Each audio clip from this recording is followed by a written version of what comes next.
기도로 예배 준비하겠습니다.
할렐루야. 오늘도 저희 밝게 찬양합시다. 저희 양옆으로 엄청 든든하죠? 목소리도 엄청 든든합니다. 자, 함께 찬양하겠습니다.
아멘.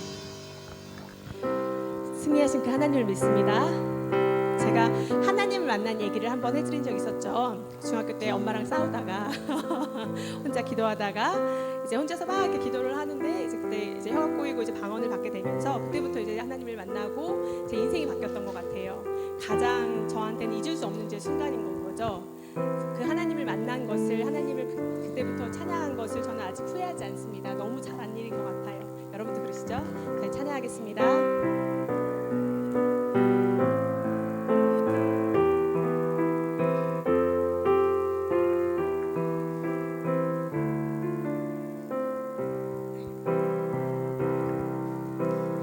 나의 평생에 가장 복된 일은 내가 예수님을 만난 것이라.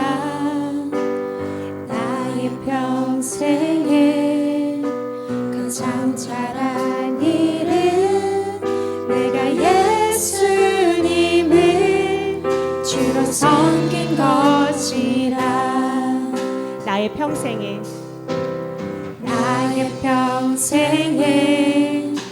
가장 복된 일은 내가 예수님을 만난 것이라.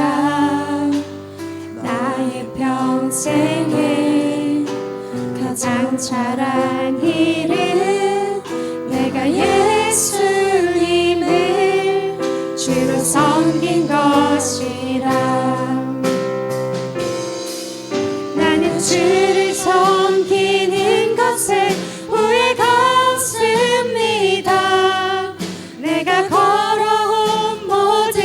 시간 다 주의 은혜니 내가 걸어갈 모든 날도 주만 섬기며 살리 오직 예수 이름 부르며 살아가리라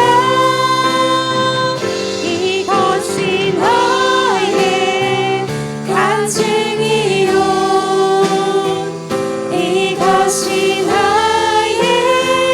찬송일세 나 사는 동안 끊임없이 구주를 찬송하리로다 이 세상 살 동안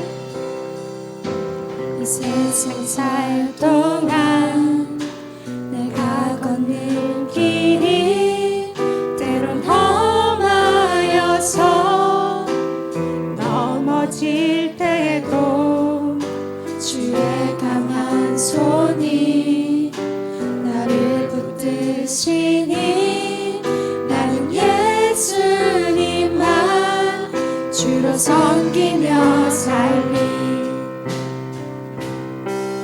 나는 주를 섬기는 것에 후회가 없습니다 내가 걸어온 모든 시간 다 주의 은혜니 내가 걸어갈 모든 날도 주만 섬기며 살리 오직 예수 이름 부르며 살아가리라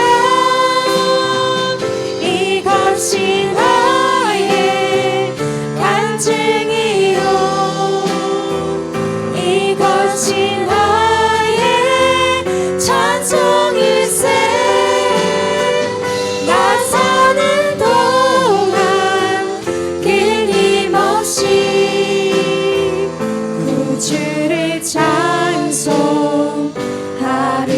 이것이 나의 간증이요 이것이 나의 간증이요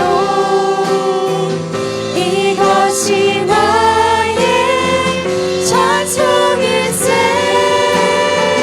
나 사는 동안 끊임없이 구주를 찬송하리로다 주님의 나라와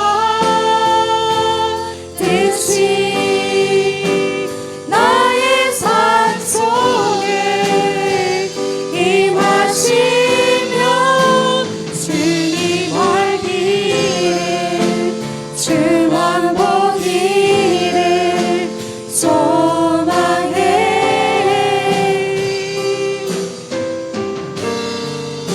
거룩히 살아갈 힘과 두려움 없는 믿음 주신 나의 하나님 완전한 사랑 찬양해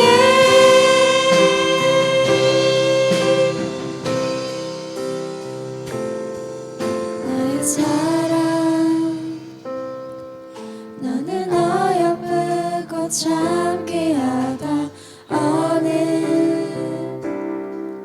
보석보다 귀하다 내가 사랑스럽지 않을 때 너를 온전히 사랑하고 너와 함께하려 내가 왔노라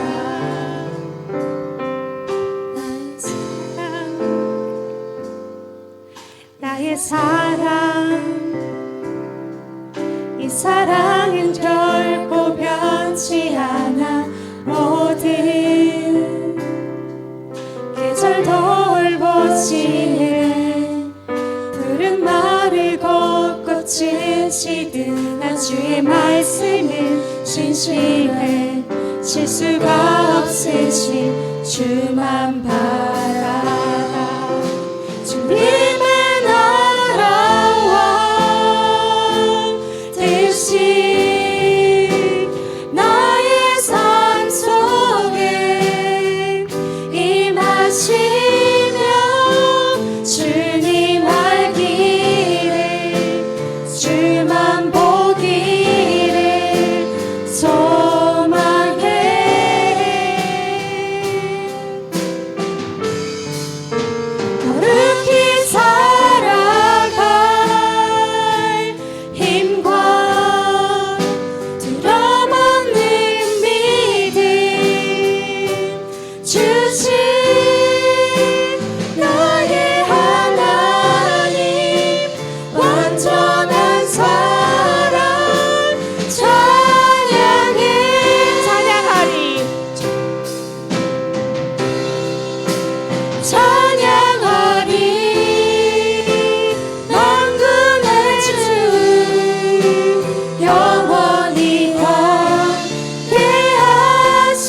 드리겠습니다.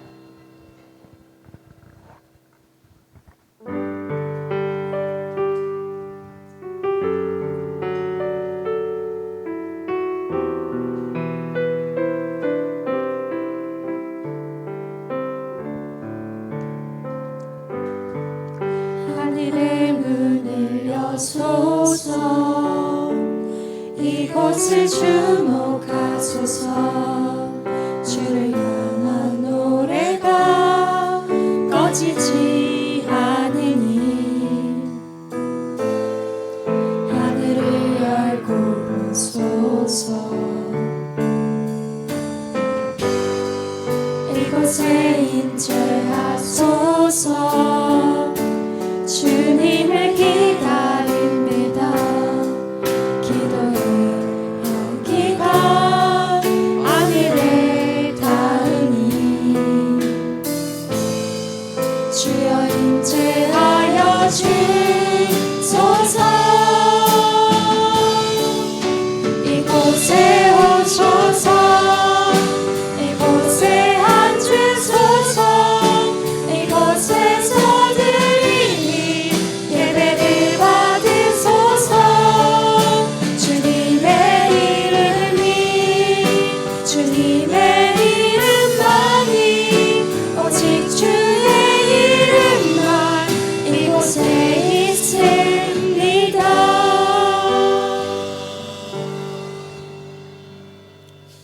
오늘도 예배 자리에 함께한 여러분들을 진심으로 환영하고 또 축복합니다. 우리 좌우를 돌아다보면서 우리 인사했으면 좋겠습니다. 사랑합니다. 축복합니다. 사랑합니다. 축복합니다. 잘 오셨습니다. 예, 다 같이 기도하며 주님 앞에 나아가도록 하겠습니다. 오늘 이 시간 우리의 예배를 시작하기 전에 먼저 기도드릴 것은 지난 한 주간 동안 우리 가운데 하나님 함께하여 주셔서 은혜 가운데 또 이렇게 주일 예배를 드릴 수 있게 되었습니다. 오늘 우리 예배를 드리게 하신 하나님께 감사하는 시간을 가지기를 원합니다.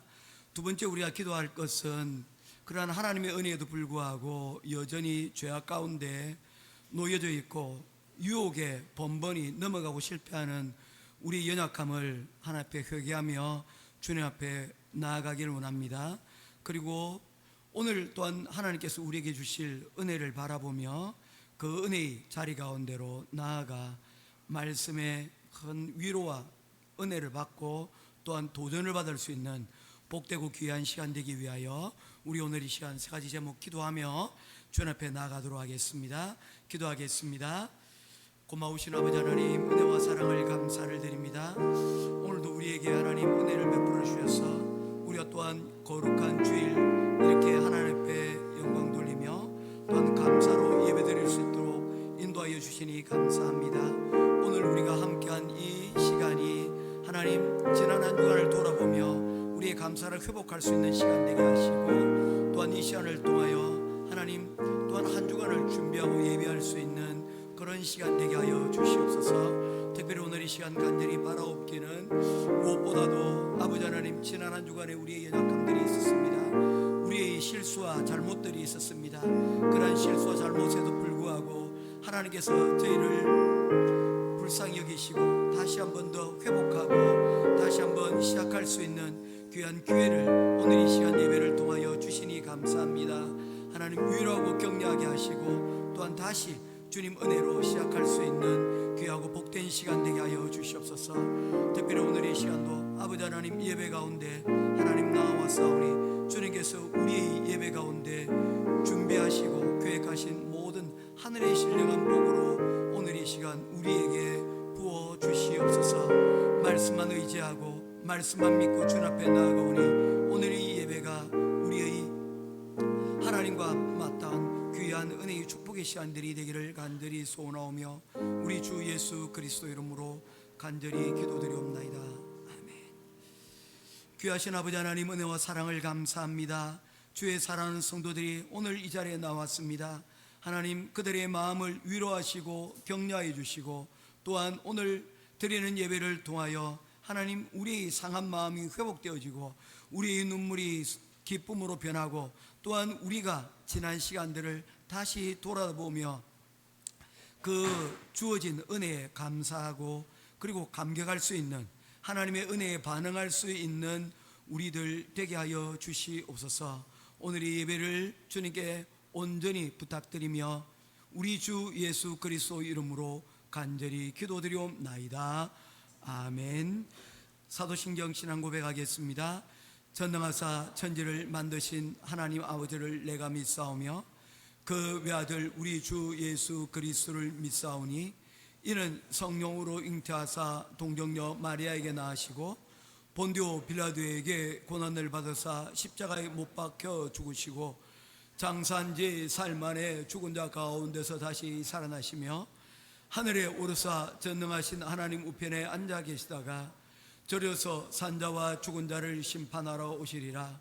성령을 믿사오며 거룩한 공회와 성도와 서로 교통하는 것과 죄를 사하여 주시는 것과 몸이 다시 사는 것과 영원히 사는 것을 믿사옵나이다. 아멘.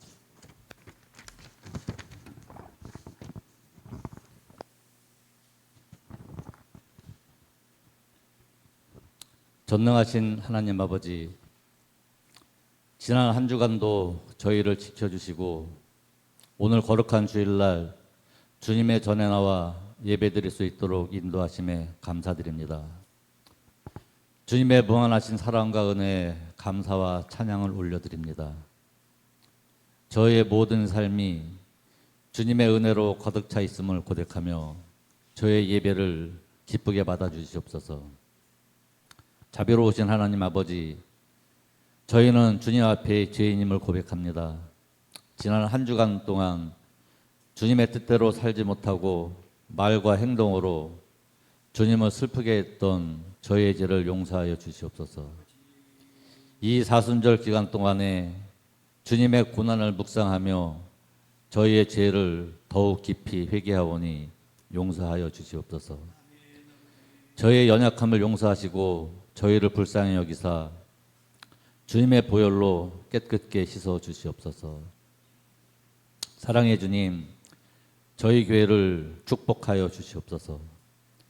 저희 교회가 주님의 사랑 안에서 하나 되어 세상의 빛과 소금의 역할을 감당하게 하시고 어려움에 처한 이웃을 위해 기도하고 섬기는 공동체가 되게 하여 주시옵소서. 모든 성도들이 서로 사랑하고 격려하며 주님의 사랑을 나누는 복된 공동체가 되게 하여 주시옵소서. 무엇보다 감사함은 달란트 잔치를 잘 마무리할 수 있음에 감사합니다. 앞만 보고 달려온 목사님을 비롯하여 우리 성도들을 축복하여 주시고 오늘 마지막 달란트 잔치를 잘 마무리하여 주님께 영광 돌리는 달란트 잔치가 되게 하여 주시옵소서. 사랑의 주님, 대한민국 땅의 평화와 정의가 강물처럼 흐르게 하여 주시옵소서. 사회 전반에 만연한 갈등과 대립을 화합과 협력의 기회로 바꿔주시고 한마음으로 서로를 세워주는 공동체로 변화시켜서 세상에 주님의 공의와 사랑이 선포되게 하여 주시옵소서. 나라를 이끄는 지도자들에게 지혜와 온유한 마음을 허락하셔서 진실과 정의로 국민을 섬기게 하시고 정치, 경제, 문화, 외교 등 각 영역에 의와 공의를 행하게 하시고 국민 모두가 소망을 품고 살아갈 수 있도록 제도를 세우고 법을 집행하는 이들에게 올바른 분별력을 허락하여 주시옵소서. 가난하고 소외된 자들을 향한 배려의 손길이 곳곳에서 일어나게 하시고 분열과 갈등의 골이 깊어지지 않도록 주님의 지혜로 이 민족을 붙들어 주시기를 간절히 구합니다. 오늘 예배해 주시는 말씀을 통해 저희에게 지혜와 깨달음을 허락하여 주시옵소서. 목사님을 통해 선포되는 말씀을 통해 저희의 믿음이 굳건해지게 하시고 주님의 뜻을 따라 살아갈 수 있도록 인도하여 주시옵소서. 오늘 예배를 위해 헌신한 손길을 기억하여 주시고 찬양으로 섬기는 찬양팀의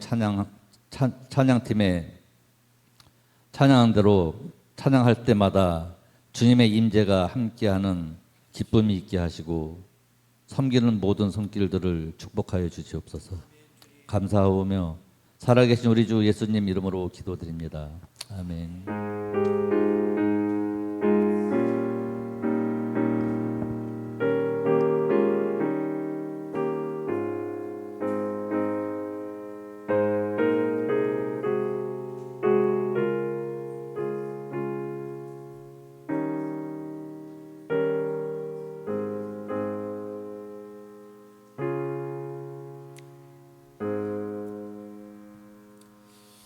찾으실 하나님의 말씀은 구약성경 느헤미야서 제8장입니다. 느헤미야서 8장 1절부터 12절 말씀까지 보도록 하겠습니다.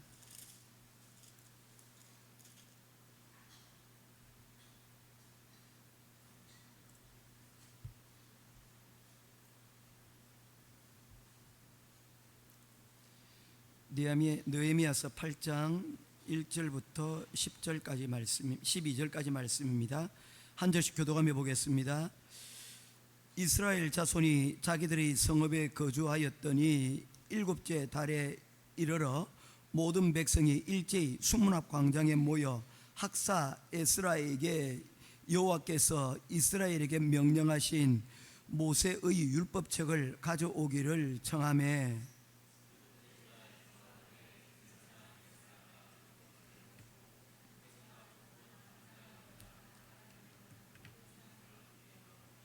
수문 앞 광장에서 새벽부터 정오까지 남자나 여자나 알아들을 만한 모든 사람 앞에서 읽음에 무백성들이 그 율법책에 귀를 기울였는데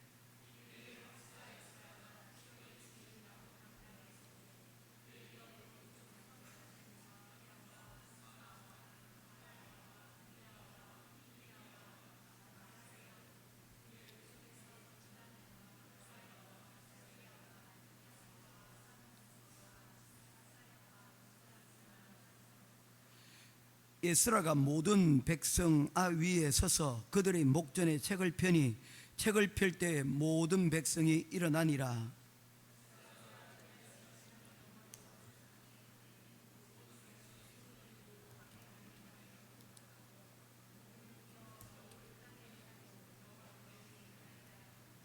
예수아와 바니와 세레바와 야민과 악굽과 사부대와 호디아와 마아세아와 그리다와 아사랴와 요사박과 하난과 블라야와 레위 사람들은 백성이 제자리에 서 있는 동안에 그들에게 율법을 깨닫게 하는데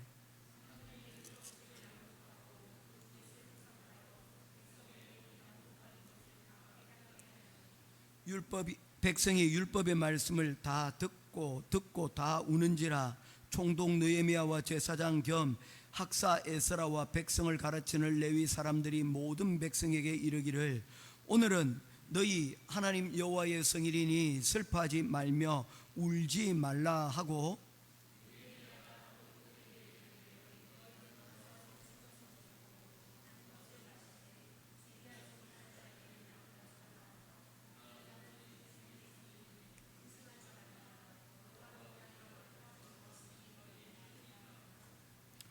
레위 사람들도 모든 백성을 정숙하게 하여 이르기를 오늘은 성일이니 마땅히 조용하고 근심하지 말라 하니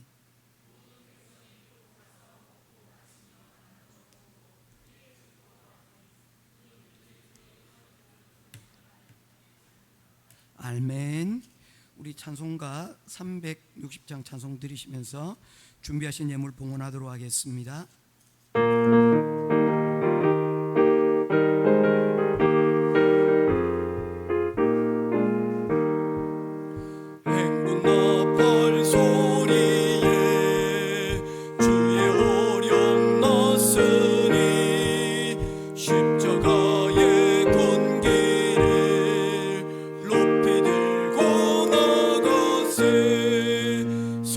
싸움과 싸우고 의의 멸류관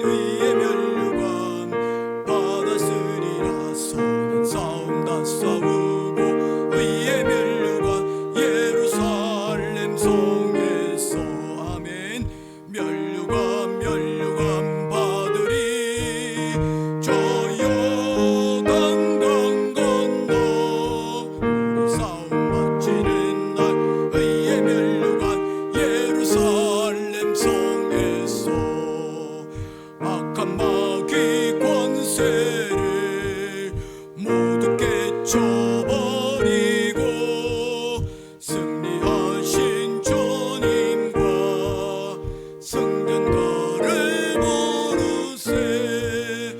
싸움 다 싸우고 의의 면류관 받았으리라. 싸움 다 싸우고 의의 면류관 예루살렘 성에서 면류관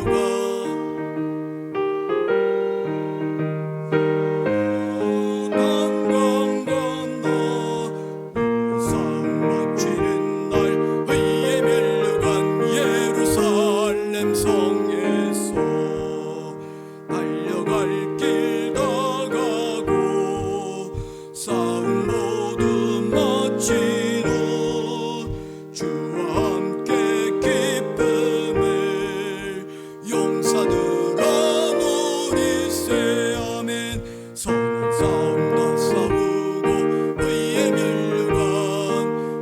면류관 받았으리라. 싸움 다 싸우고 의의 면류관 예루살렘 성에서 면류관 받으리. 아멘. 저 요단 강 건너 싸움 마치는 날 의의 면류관 예루살렘 성에서.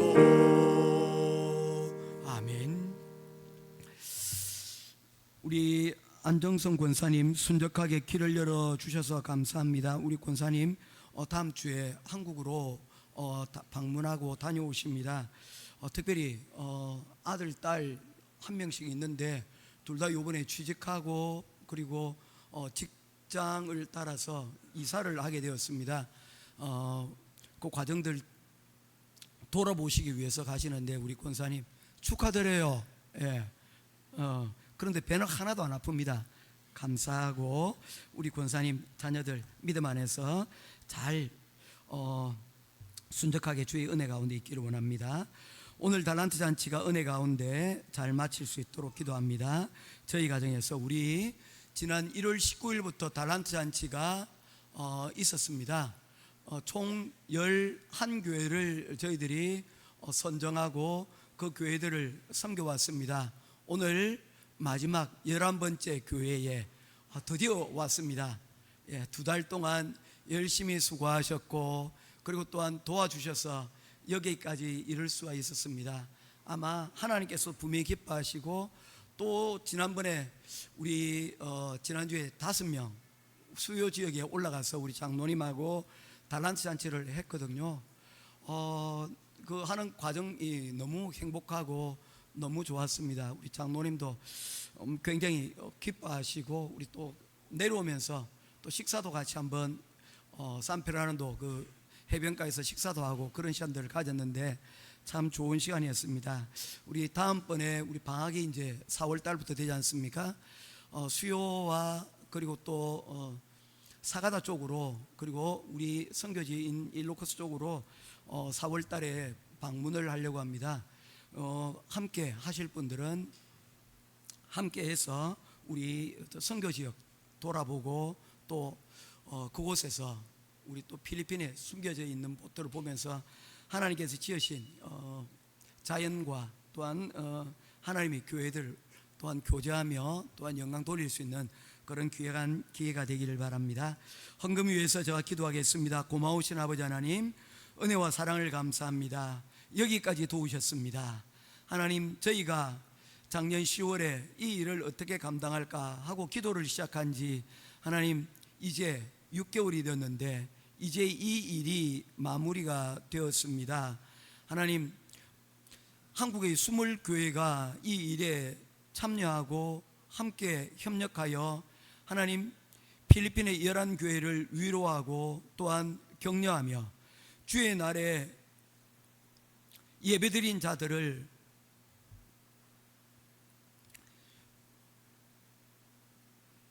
포상을 하며 또한 이를 통하여 하나님 앞에 영광 돌리는 귀한 시간을 가졌습니다. 하나님, 저들이 믿음이 이 일로 인하여 위로받게 하시고 또한 격려받게 하시고 이후의 신앙생활이 더 복되게 하여 주시옵소서. 특별히 오늘 반반 빛나는 교회 마지막 11번째의 시간도 주님께서 성실하심으로 인도하여 주셔서 이를 통하여 받는 자나 전하는 자나 모두가 하나님 앞에 영광 돌리는 귀한 시간 되게 하여 주시옵소서. 오가는 걸음 주님 지켜 주시옵소서. 특별히 사랑하는 믿음의 자녀들을 하나님 양육하고 또한 그들을 공부시켜 하나님 이제 쓰임받을 수 있도록 직장을 가지게 하시고 또한 이사를 할 수 있도록 인도해 주시는 은혜 감사드렸습니다.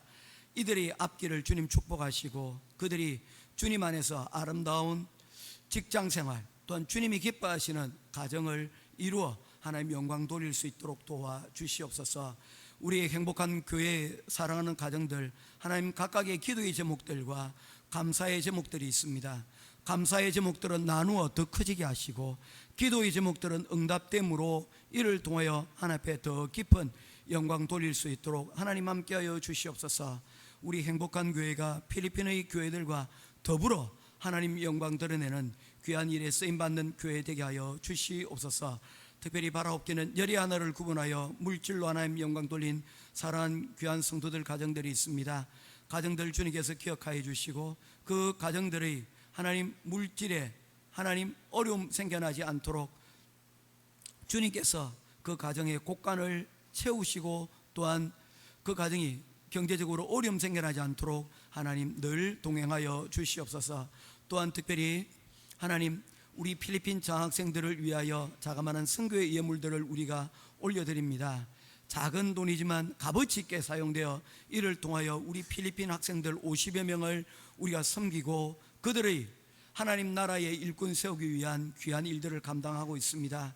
하나님 이 일들이 주님 오시는 그날까지 우리가 끊이지 않고 끝까지 잘 감당하여 주님 앞에 열매로 하나님 영광 돌리는 우리가 되게 하여 주시옵소서. 우리 공동체 가운데 하나님 늘 함께 해주시니 감사드리며 주님 받으시고 또한 받으신 것으로 영광 돌릴 뿐만 아니라 우리에게 주님이 주시는 큰 은혜를 통하여 또한 하나님 앞에 감사하는 귀한 시간 되기를 간절히 소원하오며 우리 주 예수 그리스도 이름으로 간절히 기도드리옵나이다. 아멘. 자, 우리 서로 축복하고 교제하도록 하겠습니다. 이전에도 잠깐 했는데 다시 하겠습니다. 사랑합니다. 축복합니다. 사랑합니다. 축복합니다. 사랑합니다. 축복합니다. 사랑합니다. 축복합니다. 사랑합니다. 축복합니다. 예, 숫자를 정하겠습니다. 5번 정도는 해주셔야 됩니다. 예, 뭘 안 정하면 잘 헷갈리시더라고요. 그래서 숫자를 좀 정해놓고라도 마음껏 축복하고 하나님의 이름으로 교제를 좀 했으면 좋겠어요. 성훈이 왔니? 그래. 감사하다. 자, 우리 오늘 예배는 미리 또 광고 드립니다. 12시 5분 안에 제가 설교 마치도록 하겠습니다. 그러니 조금 주목을 좀 해주시면 좋겠습니다. 대한민국의 어떤 탄핵의 재판이 계속 진행되는 가운데 이제 아마 다음 주가 되어지면 선고가 이루어지지 않을까라는 생각을 합니다. 그런데 지금 나라의 곳곳에서 편치 않은 소식들이 들려오는데 특별히 경제적인 분야에서 많은 어려운 소식들이 들려오고 있습니다. 요 며칠 전에 우리가 지금 친숙하게 다녔던 홈플러스라는 그런 마트가 있습니다. 그런데 그 마트가 지금 위기를 맞았다. 그래서 법정 신청을 하였다라는 뭐 그런 내용을 전에 듣게 되었습니다. 그런 이야기를 전해 들으면서 한 단어가 떠올랐습니다. 그게 뭐냐면 마철루의 저주라고 하는 그런 내용입니다. 고대 건축물이었던 만리장성으로부터 시작을 해서 한 나라가 혹은 한 민족이 기념비적인 큰 건물들을 짓고 나면 반드시 그 다음 위기가 찾아온다는 그런 내용이었습니다. 제가 요즘 여러분들에게 설교를 준비하면서 자료들을 수집하는데 시간이 정말 많이 단축이 되었습니다. 그 이유는 제가 여러분들에게 말씀드린 것과 같이 챗 GPT를 이용을 하고 있습니다. 자료를 수집하는 데 있어서 자료를 이용하는 데 있어서 챗 GPT는 우리에게 시간을 많이 단축시켜 줍니다. 물론 그것은 들여다보고 그 내용이 과연 그러한가 하여서 살펴봐야 됩니다. 왜냐하면 잘못된 정보를 마치 있는 것처럼 이렇게 자료를 제공하는 일들도 있기 때문이더라고요. 그래서 주의를 기울이지만 그래도 참 유용한 것이 바로 이 챗 GPT입니다. 오늘 이 설교를 준비하면서 문서를 몇 장 출력을 하였는데 문서 한 5장이 챗 GPT를 통해서 한 5분 이내에 만들어진 자료들입니다. 여기에 있는 내용들을 몇 가지를 보면요, 그런 게 있어요. 1997년에 말레이시아가 쿠알라룸푸르에 페트로나스 타워라고 하는 타워를 건설하였습니다. 높이가 451.9m, 대략 3m 정도가 한 층이라고 할 때 한 100층 정도는 넘는다는 거죠. 그리고 2010년도에 세계에서 가장 높은 건물에 오른 부르즈 칼리파라는 건물이 세워졌습니다. 그것은 높이가 828m에 이르는 세계에서 가장 높은 건물로 되어져 있습니다. 이 외에도 1931년에 엠파이어 스테이트 빌딩이 381m, 그리고 1970년대 중반에 세계 무역센터가 415m, 417m, 그리고 시카고의 시어스타워가 비슷한 시기에 442m를 건물들을 완공을 하였습니다. 그리고 우리나라의 기념비적인 건축물이 2011년에 착공이 되어서 2017년에 7년의 공사를 마치고 완공이 되었습니다. 그게 여러분들 잘 알고 있는 롯데타워라고 불리는 빌딩입니다. 높이가 555m였더라고요. 미국에 있는 빌딩들에 비해서도 높고요, 세계적인 빌딩에 견주어 봐서도 결코 그 크기가 작지 않은 기념비적인 빌딩이 세워졌습니다.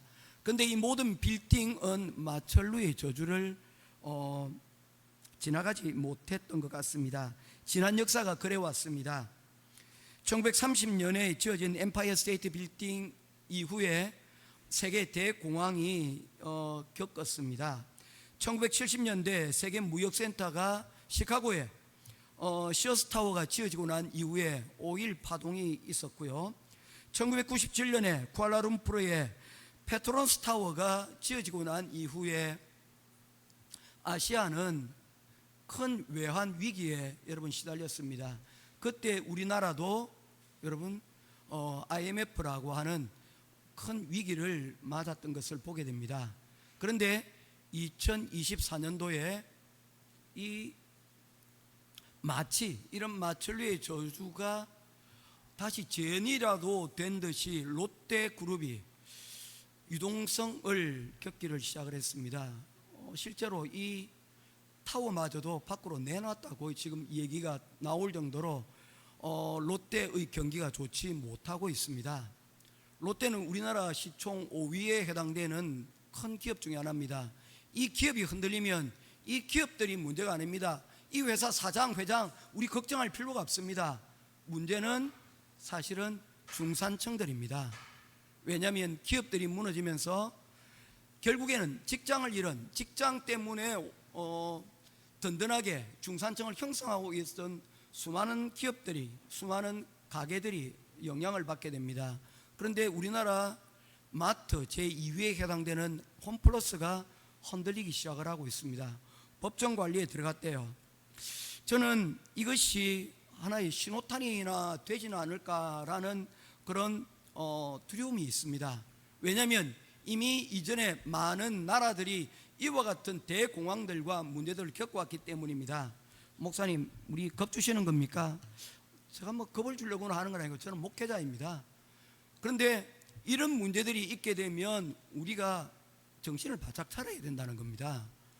우리가 지금 깨어 있어서 여러분 기도해야 됩니다. 한국에서 일어나는 일들, 이런 일들을 강 건너 불구경하듯이 그냥 그렇게 해서는 안 된다는 걸 제가 말씀드리고 싶은 거예요. 시대마다 여러분 우리나라는 많은 어려움과 부침을 겪었습니다. 그렇지 않습니까? 힘들었어요. 1950년에 여러분 우리 근대사만 하더라도 우리나라가 해방을 맞고 5년이 되던 해에 6.25 전쟁이 일어나게 되었습니다. 나라가 완전히 쑥대밭이 되어버렸습니다. 어마어마한 피해를 겪게 되었습니다. 아프리카에 있는 이디오피아마저도 우리나라에 군사를 보내어서 야 좀 도와주자, 저 나라 저 엉망진창이다. 필리핀도 군대를 파견해서 우리 나라를 도왔습니다. 그런 고마움들이 있어서 우리 대한민국이 또 잘하고 있는 것 중에 하나가 한번 도움받은 것에 대해서 끝까지 찾아서 도와준다는 거예요. 어디까지 갔느냐 하면 필리핀에 제가 알고 있는 몇몇 6.25에 참전했던 그런 분들이 계세요. 안겔레스에 교회에서 자그마하게 초창기에 도와드리기도 했는데 이제는 그럴 필요가 없을 정도로 대한민국에서 그분들을 찾아내고 그들의 후손들 학자금을 대주고 이런 일들을 정부와 또한 기업들이 앞장서서 한다는 거예요. 그런데 조금 한 가지 아쉬운 것은 우리 조국 대한민국을 위해서 6.25 참전 용사나 또한 월남전에서 수고한 분들이 있지 않습니까? 그분들이 있었기에 우리 조국이 지켜졌고 또한 우리 조국 대한민국이 근대화의 길을 앞당겨서 골 수 있지 않습니까? 이런 부분들에 대해서는 조금 소홀히 하고 있지 않은가. 물론 한다고는 하고 있지만 좀 그 보상이 많지는 않은 것 같아요. 우리 정인이 우리 김무성 집사님 아닙니까? 조금 그렇죠, 그죠? 예, 조금 더 생각을 저도 그런 것 같아요. 이제 우리 대한민국이 이 정도 되면 조금 더 이 부분들을 생각해 주었으면 좋겠다라는 생각들을 해보게 되는 것입니다. 모쪼록 이 모든 일들도 사실은 어떤 것입니까? 이 정도로 되어지는 것 가운데는 우리 대한민국이 그만한 경제적인 성장이 이루어졌기에 이런 일들이 우리가 해낼 수가 있었던 것입니다. 그런데 지금 대한민국이 위기에 처해 있습니다. 어렵습니다. 이건 어렵습니다. 이런 정치적인 사람들의 이야기뿐만 아니고요, 대한민국 경제가 지금 어쩌면 큰 위기 가운데 있습니다. 이런 위기가 생기면요, 사실은 메뉴의 10% 여러분 걱정하실 필요가 없습니다. 요즘 뭐 김수현 씨 문제 있다는데 연예인 걱정할 필요 하나도 없어요. 여러분 걱정이나 하셔야 됩니다. 지금 하위 10% 사실 다 어렵게 살아왔기 때문에 사실 그 큰 문제 없어요. 어디가 문제냐면 중산층이 무너지는 겁니다. 겪었지 않습니까? 언제 겪었습니까? 1997년 IMF 때 우리가 겪었지 않습니까? 2008년도 서번 모기지 파동 때 겪었잖아요. 상위 10%는 오히려 그 기회가 그들이 돈 버는 기회입니다. 하층 10%는 예전이나 지금이나 다 어려운 거예요. 중산층이 무너져서는 안 됩니다. 여러분, 이 이야기는 다 우리 모두의 이야기라는 것입니다. 혹시 통장에 한 100억 정도 가지고 계신 분들 저희의 이야기를 들으면서 웃으셔도 됩니다. 그러나 그렇지 않잖아요. 기도해야 될 때입니다. 나라를 위해서 민족을 위해서도 기도하고 또한 우리 자신이 경각심을 가지고 이때를 위하여 기도할 때가 바로 지금이라는 것입니다. 제가 왜 이렇게 장황하게 이런 이야기를 하게 되느냐면 바로 이 예루살렘 성벽 공사를 52일 만에 완성을 하게 됩니다. 6장 15절 말씀에 보게 되니까 엘루월 25일에 이 성벽 공사가 마무리가 되었다라고 말씀을 하고 있습니다. 참 재미있는 것은요, 엘루월 25일이 어떤 날인지 아십니까? 엘루월 25일은 이스라엘 사람이 천지 창조가 시작된 날이라고 그들은 그렇게 믿습니다. 왜냐면요, 7월 1일이 바로 나팔절, 이스라엘의 새해 첫날이 바로 7월 1일이기 때문입니다. 그 첫날이 되기 위해서는 무엇입니까? 6일 동안 하나님께서 창조하신 날, 이 있고 난 다음에 그 다음 날이 뭐가 됩니까? 안식일이 되어야 되지 않겠습니까? 바로 그 날이 하나님의 창조가 마치시고 새해가 시작된 날, 바로 그 안식일이 7월 1일 그 날이 된다라고 그들은 믿고 있는 것이죠. 사실 저도 의아해 생각했어요. 어떻게 6월 25일을 천지창조의 날로 그들이 날짜를 잡았을까? 신년 7월 1일이 바로 그들의 제 첫째 날이기 때문에 그렇다는 것을 알게 되었습니다. 그런 의미에서 보게 되어지면 이 느헤미야의 성벽 건축이 굉장히 여러분 의미 있는 날들로 구성이 되어져 있다는 것을 우리가 볼 수가 있습니다. 천지창조가 시작되는 바로 그 날이라고 하는 그 날에 성벽 공사가 마무리가 되었고, 그리고 그로부터 일주일이 지난 7월 1일 첫째 날, 그 날을 이스라엘 사람들은 설날이라 부르지 않고요 나팔절이라고 부릅니다. 영어로는 트럼펫 데이라고 얘기합니다. 바로 그 트럼펫 데이, 나팔절에 Feast of Trumpet, 그 나팔절에 이 8장 1절이 시작이 되고 있다는 것입니다. 목사님, 그 이야기가 무슨 상관이 있습니까? 이제 그 이야기를 하려고 합니다. 성벽을 재건하는 일이 외적인 재건이었다면 이제 내적인 재건, 신앙의 재건의 역사가 바로 8장 1절부터 시작이 되기 때문입니다. 실제적으로 말씀을 드리면요, 느헤미야는 총 13장으로 구성이 되어 있는데 7장이 그 중간에 끼어 있는 장이고요, 사실은 8장 이후는 없어도 되는 성경입니다. 왜냐하면 느헤미야가 성벽 건축을 하기 위해서 1장에 그 이야기가 시작이 되지 않습니까? 그리고 6장에 이 성벽 건축이 완성이 되어졌고, 완성된 이후에 그곳을 지키는 사람들을 세움으로 7장이 끝이 납니다. 그러면 다 끝이 난 거예요. 이 이야기는 더 이상 이어갈 이야기가 없는 것입니다.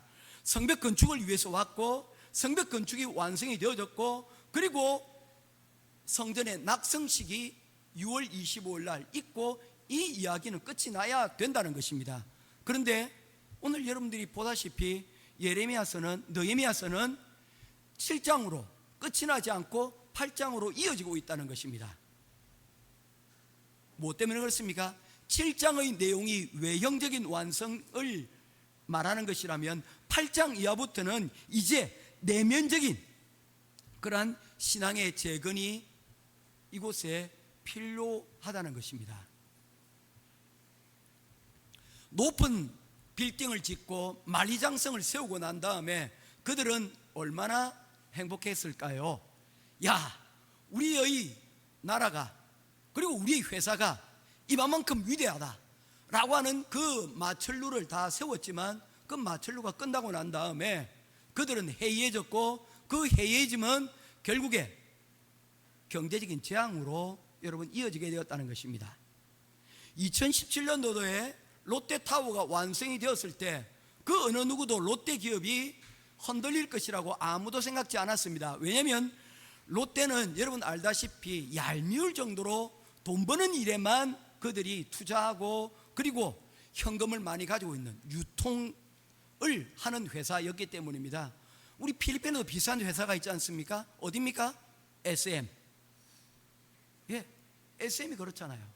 1949년도에 중국이 공산화되면서 이 헨리 회장이 이곳에 단돈 $100를 들고 필리핀에 왔습니다. 그가 어떻게 이 필리핀에서 살까 고민하고 걱정하다가 시작한 것이 신발 가게였습니다. 그 어느 신발보다도 튼튼한 신발을 만들었습니다. 왜요? 타이어를 가지고 신발을 만드는 그런 쌈박한 아이디어를 가지고 있었기 때문입니다. 버리는 폐타이어를 여러분 조각조각 내서 그것을 가지고 녹여서 신발을 만들었습니다. 여러분 얼마나 튼튼하겠어요? 그것으로 돈을 만들었습니다. 그래서 SM의 약자를 어떤 분은 이야기하기를 슈즈 메이커라고 이렇게 이해하는 이유가 바로 그러한 이유 때문입니다. 그의 시작을, 그의 근본이 신발 장사였다는 것을 잊지 않는다라는 그것을 그는 염두에 두었기 때문입니다. 나는 신발 장사였어. 내가 돈을 벌었다 하더라도 이 SM이 커지고 그리고 마철루가 된다 할지라도 우리는 잊지 말자. 뭐라고? 우리는 신발 장사에서 시작이 되었어. 이거 잊지 마. 이거 잊어버리면 우리는 망해. 아마 그래서 SM이 이렇게 필리핀에서 잘 나가는 기업이 됐는지도 모르겠습니다. 여러분 내면적인 탄탄함이 이 SM 가운데 있다는 거예요. 롯데도 그런 탄탄함이 있었습니다. 그런데 어느 순간부터인가 잠깐 그 마음이 어쩌면 사라져서 이런 현상들이 일어난 것은 아닌지라는 생각들도 해보게 됩니다. 업종을 늘리면서 자기들이 잘하는 업종이 아닌 다른 업종에까지 발을 뻗치다가 오늘 같은 유동성의 문제를 겪은 것이거든요. 자, 이제 그렇다면 이 느헤미야는 이런 외적인 성벽 완성이 되어지고 난 이후에 그 다음의 어떻게 했는가? 그런데 8장 1절은 우리에게 굉장히 중요한 말씀을 우리에게 주고 있습니다. 8장 1절 말씀 다 같이 보도록 하겠습니다. 시작. 이스라엘 자손이 자기들이 성읍에 거주하였더니 일곱째 달에 이르러 모든 백성이 일제히 수문 앞 광장에 모여 학사 에스라에게 여호와께서 이스라엘에게 명령하신 모세 율법책을 가져오기를 청하매. 자, 7월 첫째 날에 이 나팔절에 이러한 행사를 그들이 수문 앞에서 가졌던 이유는 놀랍게도 느헤미야의 계획이 아니었다는 것입니다. 이전까지 7장까지의 거의 모든 내용은 느헤미야가 주도해서 여기까지 여러분 나오게 된 것입니다. 그가 계획을 하였고 그가 실행을 하였고 그가 헌신하여서 하드캐리 했다 그러죠. 멱살 잡고 이스라엘 백성들 멱살 잡고 여기까지 성벽을 건축하는 데까지 온 거예요. 그랬는데 이제 모든 것이 다 끝났네 라고 내려놓을 바로 그때에 모든 잔치가 끝날 때에 이스라엘 백성들이 이 일에 대하여 이대로 돌아가기엔 너무 아쉽잖아 라고 생각을 하기 시작했다는 거야. 이게 다 끝난 것이 아닌 것 같은데, 모두가 다 끝났다고 얘기하는 그 순간에 이스라엘 백성들이 성벽을 짓고 다 완성이 된 그 자리에서 이제 집으로 돌아가야 되는데, 각자 고향으로 가야 되는데 고향으로 돌아가지 않고 아직 끝난 게 아닌 것 같은데 라고 생각을 하다가 그들이 한 가지 요청을 합니다. 어떤 요청을 합니까? 느헤미야에게 우리 하나님 말씀 좀 듣게 해주세요. 그리고는 그들이 수문 앞 광장에 모였습니다. 사실 저는 좀 여기에 의문이 있었어요. 왜냐하면 당연히 예배와 관련되어진 일이기에 양문 앞 광장이 여러분 그럴듯하지 않습니까? 느헤미야가 건축한 이 성문에는요 10개의 성문이 있었습니다. 우리나라에 한양을 방배하는 한양의 도성이 있지 않습니까? 그 성은 몇 개의 문이 있습니까? 손가락을 보세요. 소망이 손가락을 봐라. 믿음이 몇 개 문이 있다고? 4개. 그렇지. 지도 4개. 말을 해라고. 4개의 문이 있습니다. 동대문, 남대문, 서대문, 북대문. 북대문도 있나? 하여튼 4개의 문이 있습니다. 그런데 이스라엘에도 이런 문들이 있는데 총 몇 개 문이 있다고요? 10개가 있다는 것입니다. 10개가. 10개의 문이 있었는데 그 문들은 각자의 기능들이 있습니다. 특별히 여러분 분문 같은 경우에 어떤 문이라고 했습니까? 오물을 쏟아붓는 문이라고 하지 않았습니까? 그런데 예배와 관련된 문이 있었어요. 어떤 문입니까? 양문입니다. 이 양들이 지나가는 문이에요. 그 양들이 어떤 양입니까? 제사를 드리기 위해서 성전으로 바로 이어지는 문이 양문이었습니다. 그렇다면 예배를 드리기에 가장 합당한 곳은 어디야 되어야 됩니까? 양문이 되어져야 되죠. 그런데 수문 앞에 모였더라는 거예요. 그래서 이게 좀 이상했어요. 그래서 막 찾아봤습니다. 지도를 봤어요. 그랬더니 양문으로 이어지는 문 쪽에는요 큰 광장이 없었습니다. 오늘날에 여러분 한국에서 서울에서 집회나 시위가 이루어질 때 가장 많이 즐겨 찾는 곳이 어디입니까? 광화문 광장이잖아요. 역사적인 의미도 있고요. 그리고 광장이 사람을 수용하기에 굉장히 넓은 곳입니다. 바로 그곳이 어디였다는 거예요? 수문 앞이었다는 거예요.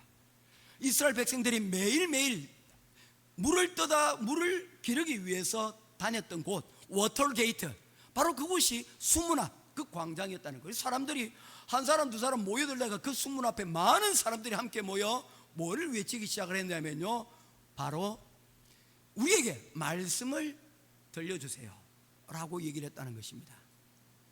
성벽은 완성이 되었고 성전은 지어졌지만 그들에게 열정이 풀리지 않는 갈증이 그들에게 있었다는 것입니다. 어떤 갈증입니까? 말씀에 대한 갈증이 그들에게 있었다는 것입니다. 시편 기자는 119편 편 1절에서 다음과 같이 고백했습니다. 내가 주의 계명들을 사모함으로 내가 입을 열고 헐떡였나이다.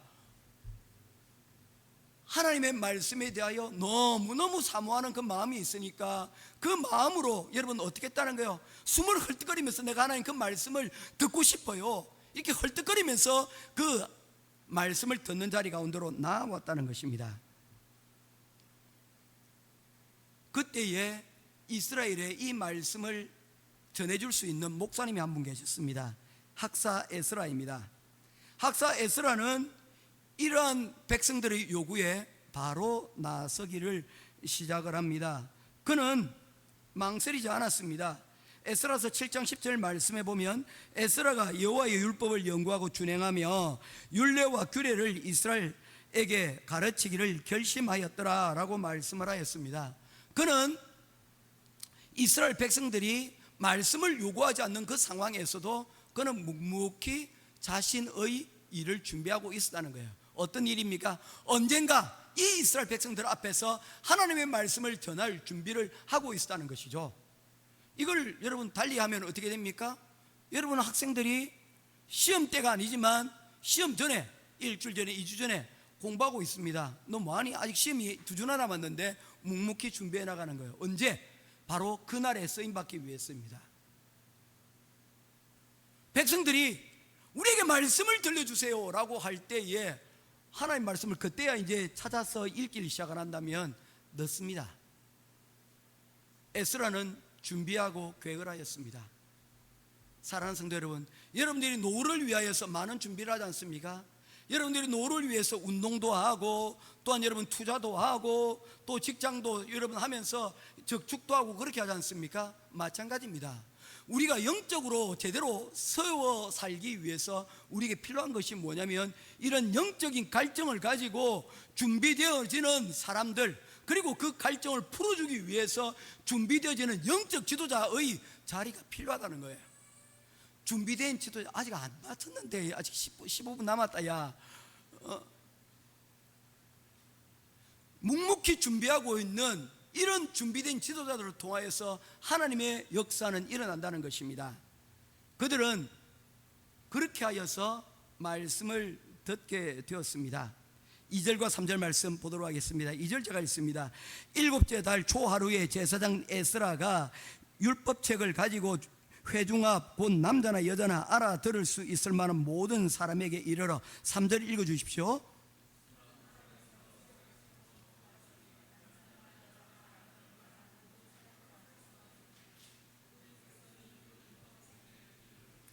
아멘. 여러분 영적인 갈증이 있는 사람들이 나타나는 첫 번째 반응은 뭐냐면요, 말씀에 듣는 자리 가운데로 나아간다는 것입니다. 나팔절은 나팔을 불어서 새해 첫날이 왔음을 알리는 절기입니다. 그 절기에 나팔을 불 때 그 나팔을 들은 사람들은 여러분 그 절기를 준비하게 되는 거죠. 마찬가지로 하나님의 은혜와 하나님의 부흥을 준비하는 사람은요, 무엇을 준비해야 됩니까? 말씀을 듣는 자리 가운데로 나와야 된다는 것입니다. 오늘 에스라는 새벽부터 율법책을 읽기 시작을 합니다. 새벽부터 정오까지라고 했는데 이 새벽부터라는 문자적인 뜻은 빛으로부터라는 뜻인데 막 해가 떠오르는 것이 아닙니다. 대충 몇 시 정도 될까요? 대충 뭐 여름하고 겨울의 차이가 있겠지만 오전 6시 정도가 보통 해가 뜨는 그런 시간입니다. 목사님 난 몰라요. 회개하라. 회개하라. 6시 정도가 되면 해가 떠오르는 것이 아닙니다. 즉 해 뜨는 시간 6시부터 12시 정오까지 12시 아닙니까? 6시간 동안 그 말씀을 여러분 들었다는 것입니다. 그들의 신앙적인 이 열정이 말씀의 열정으로 여러분 이어지고 있는 것을 보게 됩니다. 사랑하는 성도 여러분, 믿음 생활에 대한 열정이 있는데 말씀에 대한 열정이 없는 사람을 한 번도 본 적이 없습니다. 여러분이 지금 신앙을 어떻게 평가하고 판단할 수 있느냐면요, 다른 것이 아니라 여러분들이 말씀을 듣는 자리를 사모하고 그리고 거기에 대한 말씀을 읽는 열정을 여러분들이 가지고 있다면 그것이 여러분의 신앙의 지금 현 주소일 것입니다. 여러분이 10분 성경을 읽으면요, 여러분의 신앙은 10분입니다. 여러분이 말씀을 하루에 주기적으로 1시간을 읽는다면 여러분의 신앙은 1시간이 될 것입니다. 여러분들은 각자 여러분에게 어떤 것으로 불려지고 있습니까? 여러분에게서 가장 많은 여러분 시간들이 사용되는 것은 어디입니까? 유튜브에 보면요, 쇼츠라는 게 있어요. 우리 현지 좋아하는 쇼츠가 있어요. 예.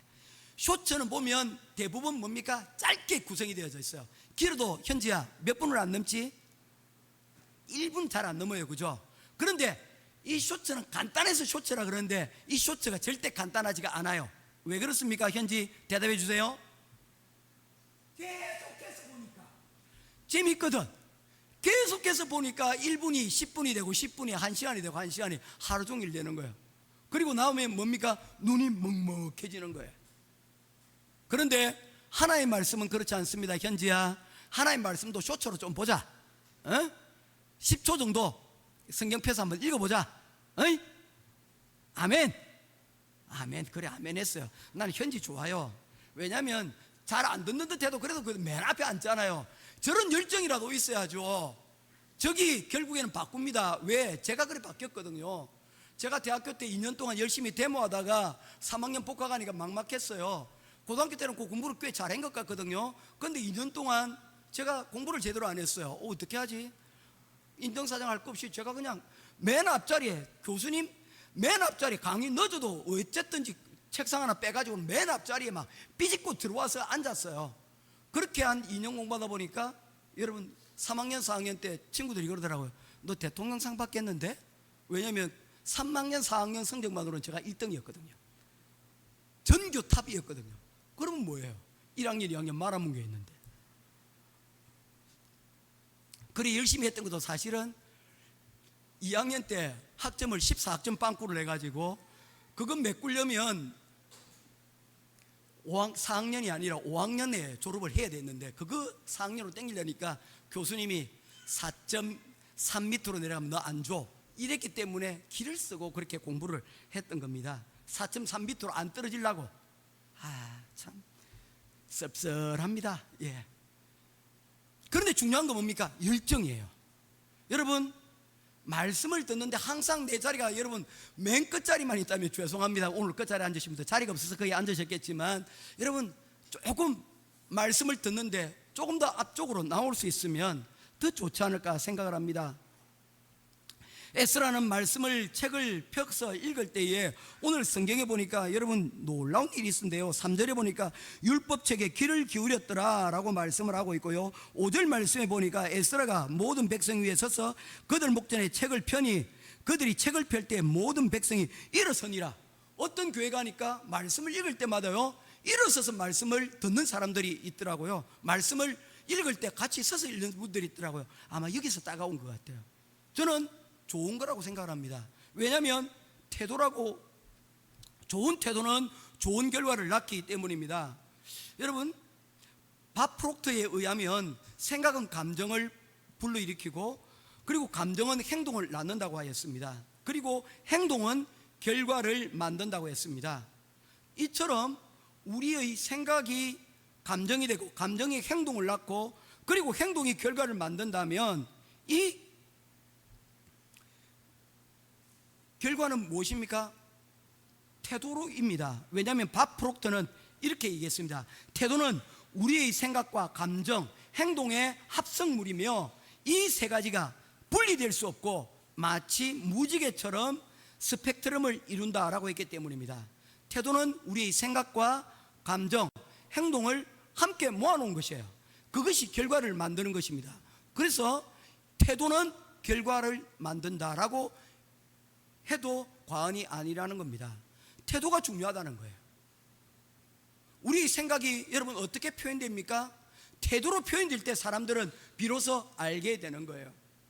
영린이라는 영화가 있습니다. 혹시 안 보셨으면 보십시오. 현빈 좋아하시는 분들은 특별히 꼭 보시면 좋겠어요. 영린이라는 영화를 보면 중용 23장에 대해서 해설을 하면서 시작을 하고 끝도 중용 23장으로 끝이 납니다. 중용 23장의 내용이 어떤 내용이냐면요, 어떤 일에 대하여서 관심을 가지고 정성을 기울이면요 그 정성이 깃들여지게 되고 그리고 그것은 안으로 스며들고 스며든 것은 밖으로 드러나고 드러난 것은 변화를 일으키고 그 변화는 결국 우리 사회를 바꾼다라는 그런 의미를 가지고 있습니다. 정조대왕의 모토죠. 우리나라에서 가장 훌륭한 왕들을 뽑을 때에 빠지지 않고 등장하는 한 사람은 세종대왕이고 그 다음이 바로 이 정조대왕입니다. 정조대왕이 40대에 돌아가시지 않고 50대, 60대까지만 사셨더라면 우리나라 대한민국은 근대사는 완전히 바뀌었을 거라고 생각을 해요. 그분이 남기신 말이 중용 23장입니다. 어떤 일이든지 최선을 다하여 정성을 기울이면 그것은 우리의 내면을 변화시키고 그 내면을 변화시킨 것은 우리의 태도를 나타나게 되어지고 그 태도는 변화를 이끌어간다라는 거예요. 이스라엘 백성들이 말씀을 갈구하여 그 말씀을 듣기 시작하라 했는데 그 말씀을 들으면서 그들의 태도가 바뀌기 시작했습니다. 말씀을 들을 때 그들이 일어났습니다. 그들을 일으킨 힘이 무엇일까요? 말씀이 그들 귀에 들리기 시작을 했다는 거죠. 그 말씀을 듣고는 그들이 가만히 있을 수가 없었던 것입니다. 일어나야 된다. 어떻게든지 이 하나님의 말씀에 대하여 그들이 어떤 반응을 하냐면 일어나게 되었다는 것입니다. 그리고는 그 다음 과정이 어떻게 됩니까? 6절 말씀입니다. 에스라가 위대하신 하나님 여호와를 송축하며 모든 백성이 손을 들고 아멘 아멘 하고 응답하고 몸을 굽혀 얼굴을 땅에 대고 여호와께 경배하니라. 이제는 일어난 자리에서 그냥 일어나 있지 않고 어떻게 했습니까? 아멘 아멘. 내가 설교할 때는 아멘이 없어요. 참 보면 야 이때하고 정말 다르구나. 내 문제인가? 아니면 우리 성도들이 말씀에 대한 갈급함이 없습니까? 아멘 하실 줄 알죠? 그죠? 예, 그거는 이런 건 아멘 안 해요. 그래요. 하여튼 이스라엘 백성들이 일어나서 그 말씀을 들으면서 아멘 아멘 하고 그 다음에 어떻게 했다는 것입니까? 몸을 굽혀 여러분 엎드려 통곡하고 기도하겠다는 겁니다. 요 앞에 경배하는 그런 태도의 변화가 나타났습니다. 여러분 이런 태도는 중요합니다. 태도는 곧 결과를 여러분 상징하기 때문입니다. 그런데 이 태도를 일관적으로 가져가는 힘은 어디에 있습니까? 바로 간절함입니다. 간절함이 그들의 태도를 변화를 불러일으키고 그 태도는 결과를 변화시키는 그러한 능력을 가지게 된다는 것입니다. 바벨론 포로에서 이 이스라엘 백성들을 하나님께서 그들을 데려오셨습니다. 포로에서 해방되게 하셨어요. 그리고 그들이 52일 만에 하나님의 이 성벽을 그들이 완성하였습니다. 기적과 같은 일이 일어났습니다. 그 기적이 끝나고 난 다음에 그들이 무엇인가 부족한 것이 있다라고 생각을 했는데 그것이 무엇이냐면 이 모든 일을 이루신 하나님을 그들이 잠깐 놓고 있었던 것입니다. 그 내면적인 그 부분을 오늘 이 말씀을 통하여 그들이 채우고 있는 것입니다. 말씀에 대한 간절함이 그들의 태도로 나타나고 그 태도는 이 이스라엘 전체를 변화시키는 그 새로운 한 해의 시작이 되었다는 것입니다. 2025년 여러분 연애와 똑같이 우리는 새로운 한 해를 시작을 했습니다. 새로운 한 해를 시작하면서 느헤미야를 제가 여러분들과 함께 말씀을 시작한 것도 바로 이런 이유 때문입니다. 하나님의 말씀에 대한 이 간절함이 무엇입니까? 결국에 우리의 2025년도를 송두리째 바꾸고 또한 우리의 기도가 지금 멀리 대한민국과 떨어져 있지만 우리의 기도가 분명히 하나님의 뜻을 우리가 이루고 또한 그 하나님의 뜻을 우리가 받아들일 수 있는 준비의 과정들이 되기 때문입니다. 이러한 놀라운 경험을 한 그들이 어떻게 변합니까? 8절과 9절 말씀입니다. 8절 제가 읽겠습니다. 하나님의 율법책을 낭독하고 그 뜻을 해석하여 백성들에게 그 낭독한 것을 다 깨닫게 하니 9절 여기 이 구절 중요합니다. 같이 읽읍시다. 9절 같이 읽겠습니다. 시작. 백성이 율법의 말씀을 듣고 다 우는지라. 총독 느헤미야와 제사장 겸 학사 에스라와 백성을 가르치는 레위 사람들이 모든 백성에게 이르기를 오늘은 너희 하나님 여호와의 성일이니 슬퍼하지 말며 울지 말라 하는지라. 아멘. 여러분 하나님의 말씀이 그들의 귀에 그 간절한 그들의 태도의 변화에서 말씀이 들려지게 되니까 그 가운데 나타난 일이 무엇입니까? 그 말씀이 깨달아지는 거예요.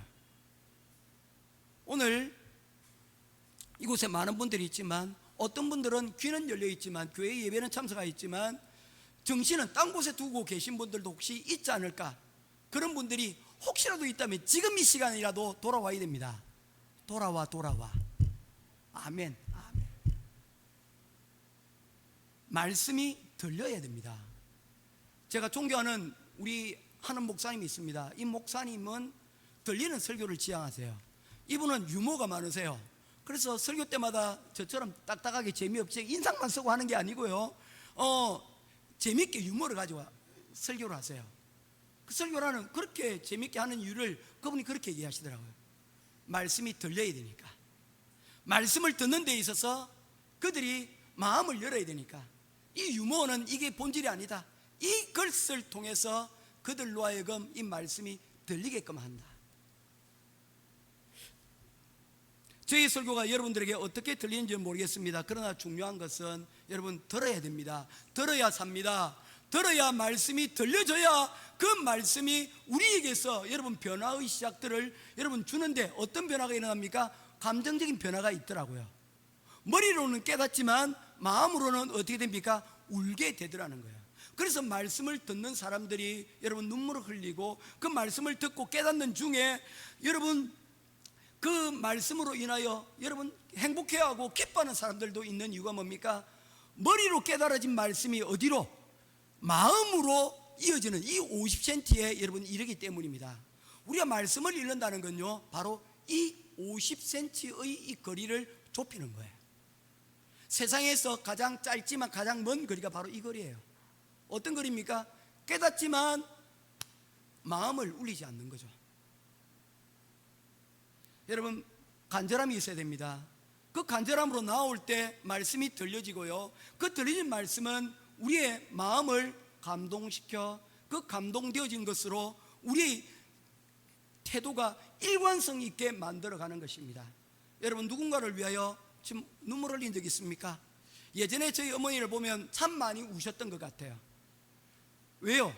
뭔가 이루려고 하는데 뜻대로 잘 되지 않으니까 눈물 흘렸어요. 우리 가난했거든요. 우리 아버지가 사업을 해가지고 이북에서 오셔가지고 사업을 해가지고 꽤나 좋았대요. 그런 좋은 걸 저는 한 번도 본 적이 없어요. 그런데 제가 태어난 지 얼마 안 돼서 사업이 망했대요. 그래가지고 어머니는 평생 제 있는 동안 은행에 이자 갚고 원금 감당하고 어머니 인생 다 쓰셨어요.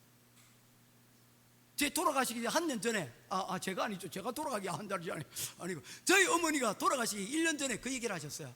야, 성호야. 그때 제가 정전도사였어요. 정전도사, 오늘이 드디어 은행 빚 다 갚은 날이다.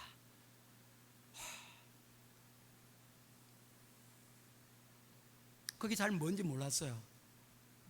올 초에 저희 교회에 그동안 저희 장인어른 집 담보해가지고 빌린 돈이 있었거든요. 그 돈 다 갚았어요. 할렐루야. 뭐 그것도 아멘 하든지 말든지 뭐. 예? 그러니까 조금 와닿아요. 이 어머니 삶이 그래 왔고, 저 사실은 그게 살짝 왔었거든요, 저는. 그런데 저는 어머니와는 달리 참 행복하게 갚았어요.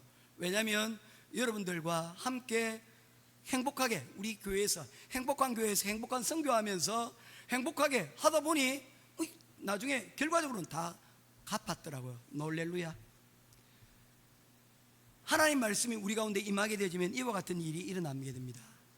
우리의 눈물은 결국에 말씀으로 위로받고 울지 말고 그것이 하나님을 기뻐하게 된 겁니다. 그래서 저는 여러분들 오늘 이 말씀 읽고 말씀을 마치려고 합니다. 더 이상 안 할 거예요. 10절 말씀입니다.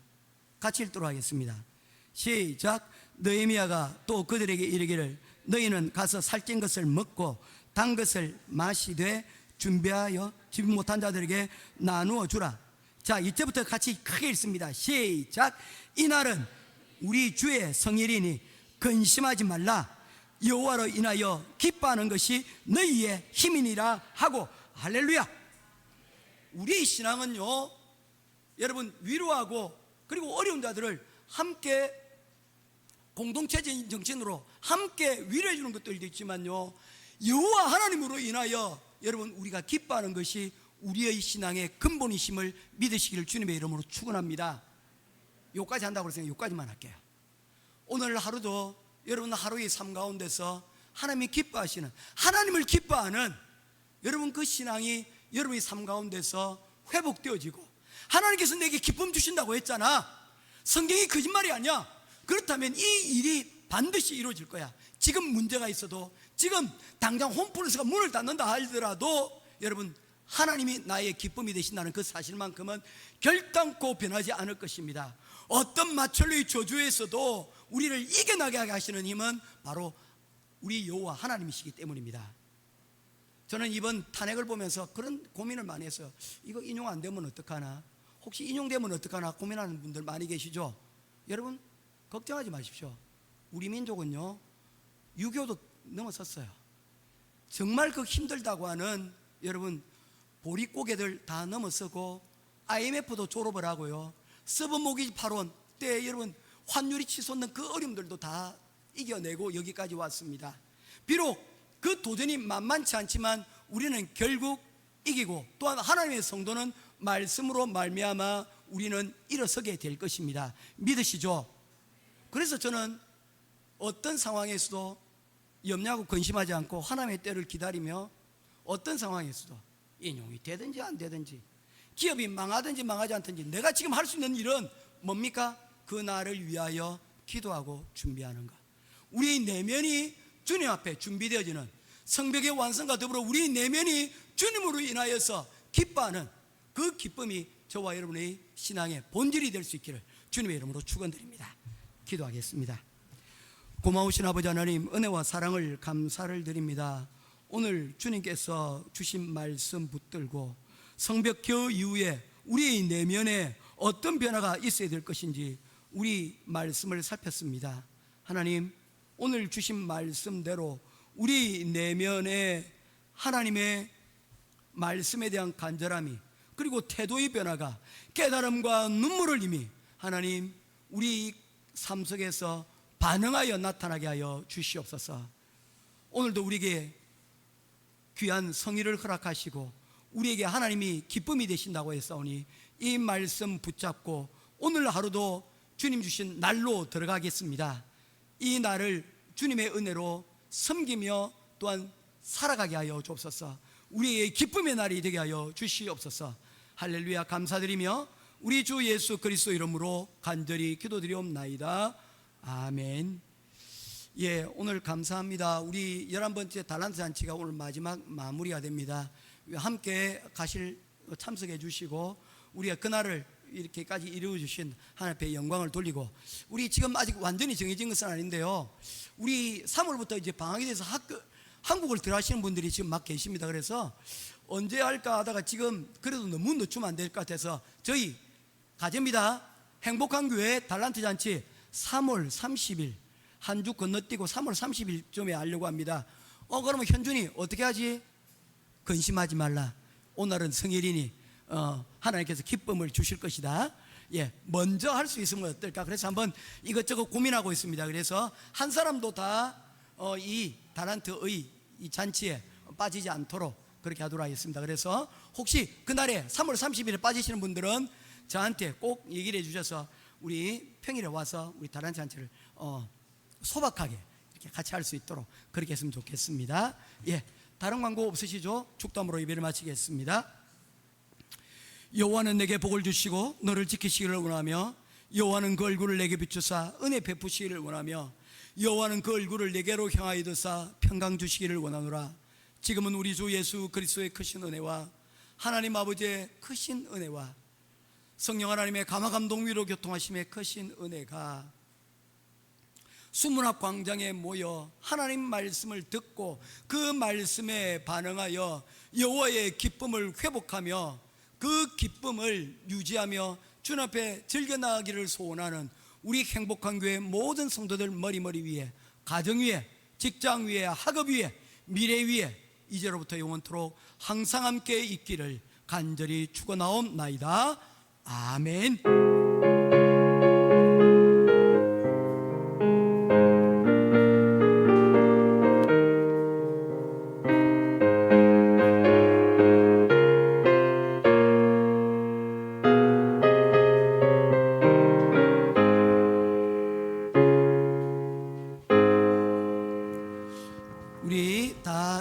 일어나셔서 우리 축복송 우리 같이 하도록 하겠습니다. 축복하고 교제합니다.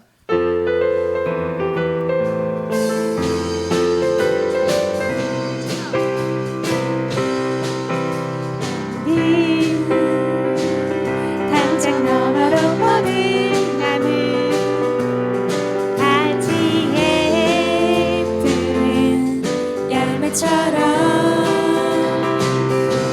하나님의 귀한 축복이 삶에 가득히 넘쳐나